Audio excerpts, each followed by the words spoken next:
טוב, חברים, היום הגענו פה קילוחי פירות. לא אפשר לאכול איתם עכשיו? מה אפשר לאכול עכשיו? רגע, לא לפני נפלתם. לא, אני חושבת כאלה. רגע, אני יכולה ככה לקחת את זה? לא, אני מקבל כאילו שכולם נקם. עדידו שאני אקרא. שחר שנייה, ציפי, אז תרמוס, תנסה להציג עוד משהו. קרנצ'יס! יש חשמונאים, עכשיו תסגור אותו. לא להתלכלך.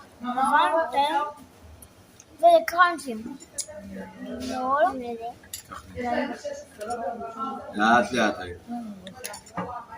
לא להתלכלך, לא להתלכלך. הם עושים בלוג. אתה מבין? אנחנו לא יכולים לאכול כי הם עושים בלוג. כן, כן, ברור. לא היחידים במצב הזה. לא, שלא תטעי, לאן זה עולה? זה לא עולה יותר מדי לבית. הם עושים בלוג. למה מצלמת אותי? אני מקווה שאת לא שולחת את זה לאף אחד. אחי, לך אני עושה. כאילו, לא, אני רוצה ביס קטן, לאט לאט, מה אני...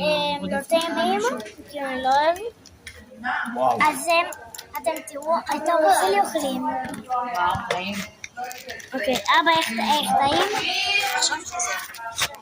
אבא שלי טעם את הלימון. עם הלימון. הוא אומר שזה טעים הלימון. חייבים. לא, אין הרבה. תאיר, איך היה? פה, איך אין הפטל? מבחר, אין מנגו, אין תפוח, אין הרבה דברים חסר. והפטל היא אומרת שזה טעים. אז אני עכשיו לילדים אוכלת יש שתי דברים ככה שיתלהבו עכשיו, מחר נמוגו. ככה זה נראה, קראנו את כל המגס. תקשיב, זה ממש טעים. אבל צריך לעשות פה את זה, פינת ישיבה. רוב הבננה, הלימון. כמו שחשבתי, טיפתי כזה טעים. טוב, אז חברים. אכלת את זה? אז שנייה, אני מראה לכם, יש פה גם תמונת ציור, שנייה. יש פה את הבננה. יש פה את הפרנס שאפשר להצטלם. יש פה את הפתיח, זה נראה הכי מסכה.